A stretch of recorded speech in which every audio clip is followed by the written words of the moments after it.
இந்த 2026ல நீங்களும் home baking start பண்ண போறீங்களா? அப்ப இந்த வீடியோவை ஃபுல்லா பாருங்க. நான் என்னோட 5 இயர்ஸ் ஆஃப் பேக்கிங் ஜர்னில பண்ண நிறைய மிஸ்டேக்ஸ் அதோட சொல்யூஷன்ஸ் எல்லாமே இந்த வீடியோல ஷேர் பண்ணியிருக்கேன். இது கூடவே இந்த 2026ல நீங்க ஸ்டார்ட் பண்றதுக்கு முன்னாடி தெரிஞ்சுக்க வேண்டிய நிறைய முக்கியமான விஷயத்தையுமே இந்த வீடியோல டிப்ஸா ஷேர் பண்ணியிருக்கேன். இந்த 2026ல நீங்களும் ஹோம் பேக்கிங் பண்ணணும்னு நினச்சிட்டு இருக்கீங்கன்னா கண்டிப்பாக நம்ம சேனலை சப்ஸ்கிரைப் பண்ணிவிட்டு பக்கத்தில் இருக்க பெல் பட்டனுமே கிளிக் பண்ணிக்கோங்க.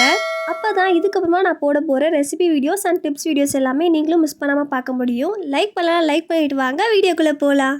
நம்பர் 1, ஹோம் பேக்கிங்ன்றது நம்மளோட பிஸ்னஸ், அது பேஷன் இல்லைன்றதை ஃபர்ஸ்ட் அண்டர்ஸ்டாண்ட் பண்ணிக்கோங்க. ஏன்னா இப்போ நிறைய பேர் எல்லாருமே ஹோம் பேக்கிங் பண்ணுறாங்க, ஸோ நானுமே ஹோம் பேக்கிங் பண்ண போகிறேன்னு ஒரு எக்ஸைட்மெண்ட்டில் மட்டும் ஸ்டார்ட் பண்ணிடுறீங்க. பட் ரியாலிட்டியில் இந்த எக்ஸைட்மெண்ட் இதெல்லாம் வச்சு நம்மளால பிஸ்னஸ் ரன் பண்ண முடியாது. உங்களுக்கு பேக்கிங்கில் இன்ட்ரெஸ்ட் இருந்தால் மட்டும்தான் ஹோம் பேக்கிங்கை சக்ஸஸ்ஃபுல்லாக கொண்டு போக முடியும். ஏன்னா ஹோம் பேக்கிங்லேயுமே நம்மளுக்கு ஆர்டர் டெட்லைன்ஸ், இன்வெஸ்ட்மெண்ட், லாஸ், கஸ்டமரோட கம்ப்ளைண்ட்ஸ், ஃபீட்பேக்னு நிறைய இருக்குது. நான் உங்களை பயமுறுத்தலை, பட் ரியாலிட்டி இதுதான். இது எல்லாமே உங்களால் சர்வை பண்ண முடியும், நான் பண்ணிடுவேன்னு நினச்சிங்கன்னா கண்டிப்பாக நீங்களும் ஹோம் பேக்கிங் பண்ணலாம். ஸோ ஃபர்ஸ்ட் ஸ்டார்ட் பண்ணுறதுக்கு முன்னாடி ஹோம் பேக்கிங் உங்களோட பிஸ்னஸாக கொண்டு போக போகிறீங்களா இல்லை ஜஸ்ட் பேஷனா அப்படின்றத டிசைட் பண்ணிக்கோங்க. பிகாஸ் பேஷன்றது வேறு, பிஸ்னஸ்ன்றது வேறு. Number 2, pricing mistake. மோஸ்ட்டாக நிறைய பேர் இல்லை எல்லாருமே பண்ணுற பெரிய மிஸ்டேக் பார்த்தீங்கன்னா இந்த ப்ரைஸிங் மிஸ்டேக் தான். இந்த மிஸ்டேக்கை நானுமே பண்ணியிருந்தேன். எனக்குமே இந்த மிஸ்டேக்கால தான் கொஞ்சம் லாஸ்மே ஆச்சு. என்ன மிஸ்டேக் பண்ணேன், அதுலேருந்து என்ன கற்றுக்கிட்டேன் அப்படின்றத இப்போ சொல்கிறேன். ஃபார் எக்ஸாம்பிள், இப்போ நீங்கள் ஒரு ப்ரௌனிக்கான காஸ்ட்டை கண்டுபிடிக்கணும்னு நினைக்கிறீங்க அப்படின்னா என்ன பண்ணுவோம்? காஸ்ட் ஆஃப் இன்க்ரீடியன்ட்ஸ் ப்ளஸ் கொஞ்சம் மார்ஜின் வச்சு நம்ம அதை கேல்குலேட் பண்ணுவோம். பட் இதெல்லாம் இல்லாமல் நம்மளுக்கு ஆகிற வேஸ்டேஜ், டிஷ்வாஷ் பண்ணுற காஸ்ட், எலக்ட்ரிசிட்டி காஸ்ட்டு நிறைய இருக்குது. நம்ம just ingredient cost plus margin மட்டும் நம்ம வச்சு சேல் பண்ணோம் அப்படின்னா கண்டிப்பாக லாஸ் ஆகிறதுக்கு நிறைய சான்ஸ் இருக்குது. ஸோ ப்ரைஸிங்கில் ரொம்ப கேர்ஃபுல்லாக இருங்க. ஏன்னா ஓவர் ப்ரைஸ் பண்ணாலும் யாரும் வாங்க மாட்டாங்க, அண்டர் ப்ரைஸ் பண்ணால் நம்மளுக்கு தான் லாஸ் ஆகும். எப்படி கரெக்டாக ப்ரைஸ் ஃபிக்ஸ் பண்ணணும்னு உங்களுக்கு தனி வீடியோ வேணும் அப்படின்னா கண்டிப்பாக கமெண்ட்டில் ப்ரைஸிங்னு டைப் பண்ணுங்கள். நிறைய கமெண்ட் வந்துச்சுன்னா கண்டிப்பாக அதுக்கான டீட்டெயில் வீடியோ அப்லோட் பண்ணுறேன். Next number 3, raw material prices are not stable. ஆக்சுவலாக நீங்கள் பேக்கிங் ஸ்டார்ட் பண்ணி ஒரு 3 மந்த்ஸ்லேயே இந்த ப்ராப்ளமை கண்டிப்பாக ஃபேஸ் பண்ணுவீங்க. ஏன்னா நீங்கள் ஸ்டார்ட் பண்ண டைமில் மேபி சாக்லேட்ஸ், பட்டரோட ரேட்லாம் கம்மியாக இருந்திருக்கலாம். பட் ஒரு 2 to 3 மந்த்ஸ்க்கு அப்புறமா கண்டிப்பாக பார்த்தீங்கன்னா ரேட்ஸ் எல்லாமே சேஞ்ச் ஆகும். அந்த டைமில் கண்டிப்பாக அது ஒரு ப்ராப்ளமாக தான் இருக்கும். அப்போ நான் பல்காக பர்ச்சேஸ் பண்ணி வச்சுக்கிறேன்னு சொன்னீங்கன்னா அதுலேயுமே ஒரு பிரச்சனை இருக்குது. நீங்கள் பல்காக பர்ச்சேஸ் பண்ணும்போது கண்டிப்பாக நம்மளுக்கு ப்ரைஸ் கம்மியாகும். பட் என்னென்னு பார்த்தீங்கன்னா அதோட எக்ஸ்பீரி டேட்ஸ் எல்லாமே நம்ம பர்ஃபெக்டாக ஞாபகம் வச்சுக்கிட்டு அதுக்குள்ளே யூஸ் பண்ணி முடிச்சிடணும். ஏன்னா எல்லா ப்ராடக்ட்ஸுமே லைக் மைதா, சாக்லேட், பட்டர் எல்லாத்துக்குமே எக்ஸ்பீரி டேட் இருக்கும். ஸோ அதுக்குள்ளே நீங்கள் யூஸ் பண்ணுற மாதிரி இருக்கணும். பல்காக பர்ச்சேஸ் பண்ணி சேவ் பண்ணுறேன்னு சொல்லிட்டு எக்ஸ்பீரி டேட் தாண்டி போனதுக்கப்புறமா ஃபீல் பண்ணி எந்த பிரயோஜனமும் இல்லை. அதே மாதிரி ஸ்டார்டிங்கில் எல்லாத்தையுமே பல்காக பர்ச்சேஸ் பண்ணாமல் உங்களுக்கு வர ஆர்டர்ஸ்க்கு ஏற்ற மாதிரி கொஞ்சம் கொஞ்சமாக பர்ச்சேஸ் பண்ணி நீங்கள் ஸ்டார்ட் பண்ணுங்கள். கொஞ்ச நாளுக்கு அப்புறமா உங்களுக்கே ஒரு ஐடியா வரும், ஒரு மாதத்துக்கு நம்மளுக்கு இத்தனை பட்டர் தேவைப்படுது, சாக்லேட் தேவைப்படுதுன்னு சொல்லிட்டு அதுக்கப்புறமா நீங்கள் பல்காக பர்ச்சேஸ் பண்ணிக்கலாம். Next number 4, shelf life reality nobody talks about. ஆமாம், இன்க்ரீடியன்ட்ஸ்க்கு எப்படி ஷெல்ஃப் லைஃப் இருக்கோ அதே மாதிரி நம்ம செய்கிற கேக்ஸ், ப்ரௌனிஸ் எல்லாத்துக்குமே ஒரு பீரியட் ஆஃப் டைம் வரைக்கும் தான் ஷெல்ஃப் லைஃப் இருக்கும். கேக்ஸ் பொறுத்த வரைக்கும் நம்ம யூஸ் பண்ணுற இன்க்ரீடியன்ட்ஸ் பொறுத்து 1 வீக் வரைக்கும் நல்லாயிருக்கும். அதுக்கப்புறமா கண்டிப்பாக பார்த்தீங்கன்னா ஷெல்ஃப் லைஃப் அஃபெக்ட் ஆகும். ப்ரௌனிஸ்மே அதே மாதிரி தான், நம்ம யூஸ் பண்ணுற ரெசிபிஸ்க்கு ஏற்ற மாதிரி ஒரு சில ப்ரௌனிஸ் 10 days வரைக்கும் இருக்கும். பட் அதுக்கு மேலே கண்டிப்பாக இருக்காது. அப்போ என்ன தான் பண்ணுறதுன்னு கேட்டிங்கன்னா, ஒன்ஸ் ஆர்டர் வந்ததுக்கப்புறமா உடனே ஸ்டார்ட் பண்ணாமல் ஃபர்ஸ்ட் கஸ்டமர் கிட்டேருந்து அட்வான்ஸ் பேமெண்ட் வாங்கிட்டு அதுக்கப்புறமா செய்ய ஸ்டார்ட் பண்ணுங்கள்.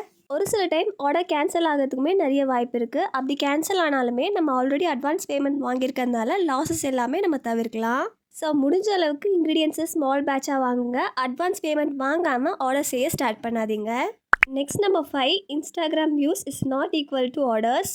ஆமாம், நிறைய பேர் என்ன நினைக்கிறாங்கன்னா ஒரு ரீல் வைரலாக போனால் போதும், நம்மளுக்கு நிறைய ஆர்டர்ஸ் கிடைக்கும், லைக் வந்தால் போதும் ஆர்டர்ஸ் கிடைக்கும் அப்படின்னு.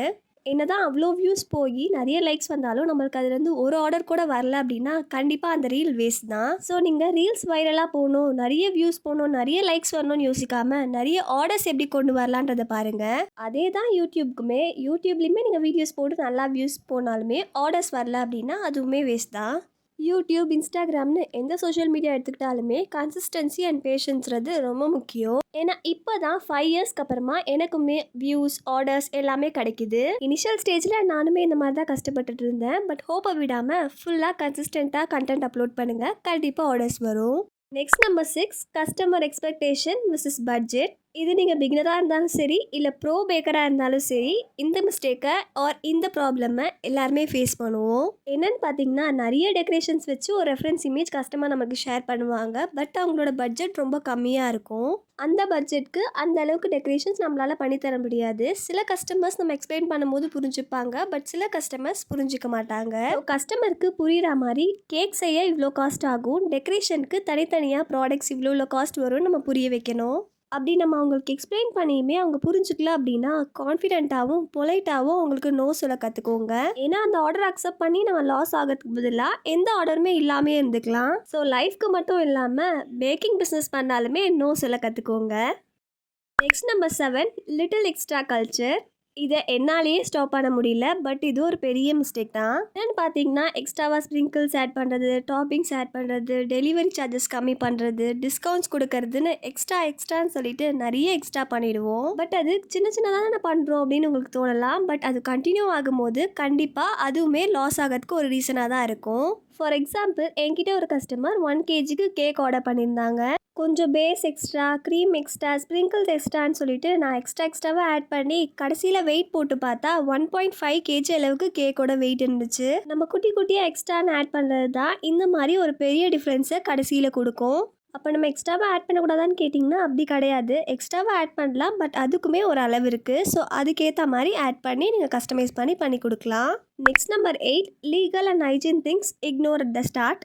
இது வேற ஒன்றும் இல்லை, நம்ம என்ன தான் ஹோம் பேக்கிங் பண்ணாலுமே நம்மக்கிட்ட சில டாக்குமெண்ட்ஸ்லாம் இருக்கிறது ரொம்ப முக்கியம். ஃபார் எக்ஸாம்பிள் நம்ம ஹோம் பேக்கிங் பண்ணுறதுக்கு FSSAI சர்டிஃபிகேட் வேணும்.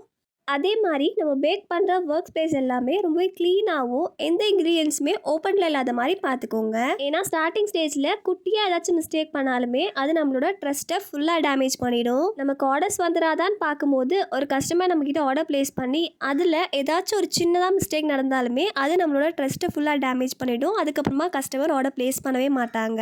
ஸோ முடிஞ்ச அளவுக்கு உங்களோட பேக்கிங் பிளேஸை க்ளீனாகவும் ஹைஜீனிக்காகவும் மெயின்டைன் பண்ணுங்கள். வீடியோ முடிய போது குட்டி அட்வைஸோடு முடிக்கலாமா? என்னென்னு பார்த்தீங்கன்னா ஸ்டார்டிங் ஸ்டேஜில் நம்ம எல்லாருமே கண்டிப்பாக மற்ற பேக்கர்ஸ் கூட நம்மளை கம்பேர் பண்ணுவோம். அவங்களுக்கு எவ்வளோ ஆர்டர்ஸ் வருது, எனக்கு ஆர்டரே வர மாட்டேங்குது, ப்ரைஸ் ரொம்ப அதிகமாக இருக்குது பட் அவங்களுக்கு ஆர்டர்ஸ் வருது, என்னோடய ப்ரைஸ் ரொம்ப கம்மியாக தான் இருக்குது, எனக்கு ஆர்டரே வர மாட்டேங்குது, அவங்க ஹைஜீனிக்காகவே பண்ணல, நான் ரொம்ப பார்த்து பண்ணுறேன் பட் எனக்கு ஆர்டரே வர மாட்டேங்குது அப்படின்னு சொல்லிட்டு நம்ம கண்டிப்பாக கம்பேர் பண்ணுவோம். இந்த மாதிரி நீங்கள் கம்பேர் பண்ணீங்க அப்படின்னா உங்களுக்கு தான் ஃப்ரஸ்ட்ரேஷனும் ஸ்ட்ரெஸ்ஸும் கிடைக்கும். நீங்கள் உங்களுக்கு கிடைச்ச ஆர்டர்ஸ் அதெல்லாம் தான் பார்க்குறீங்க, பட் கண்டிப்பாக அவங்களுமே இயர்ஸ் ஆஃப் ஹார்ட் ஒர்க் போட்டிருப்பாங்க. நீங்கள் உங்களோட ஒர்க்குக்கு உண்மையாகவும் கன்சிஸ்டண்ட்டாகவும் இருந்தீங்க அப்படின்னா கண்டிப்பாக உங்களுக்குமே நிறைய ஆர்டர்ஸ் கிடைக்கும். ஹோம் பேக்கிங் பொறுத்த வரைக்கும் பேஷன்ஸ் ரொம்ப முக்கியம். ஸோ அதுக்கேற்ற மாதிரி நீங்கள் பிளான் பண்ணிவிட்டு அதுக்கப்புறமா உங்கள் பிஸ்னஸ் ஸ்டார்ட் பண்ணுங்கள். நீங்களும் இந்த 2026 பிஸ்னஸ் ஸ்டார்ட் பண்ண போகிறீங்க அப்படின்னா நம்ம சேனலை கண்டிப்பாக ஃபாலோ பண்ணி வச்சுக்கோங்க. அப்கமிங் வீடியோஸில் நிறைய ரெசிபிஸ் அண்ட் இந்த மாதிரி நிறைய டிப்ஸ் வீடியோவுமே ஷேர் பண்ண போகிறேன். ஸோ அது எல்லாமே மிஸ் பண்ணாமல் பார்க்கணுன்னா சப்ஸ்கிரைப் பண்ணிவிட்டு பக்கத்தில் இருக்க பெல் பட்டனை கிளிக் பண்ணிக்கோங்க. அப்போ தான் நான் போகிற வீடியோஸ் எல்லாமே உங்களுக்கு நோட்டிஃபிகேஷனாக வரும். நெக்ஸ்ட் உங்களுக்கு வேறு என்ன டீட்டெயிலான வீடியோ வேணும் அப்படின்றதையுமே கமெண்ட்டில் சொல்லுங்கள். கண்டிப்பாக நான் அந்த வீடியோவுமே போட ட்ரை பண்ணுறேன். நெக்ஸ்ட் வீடியோவில் பார்க்கலாம். டாடா, பாய் பாய்.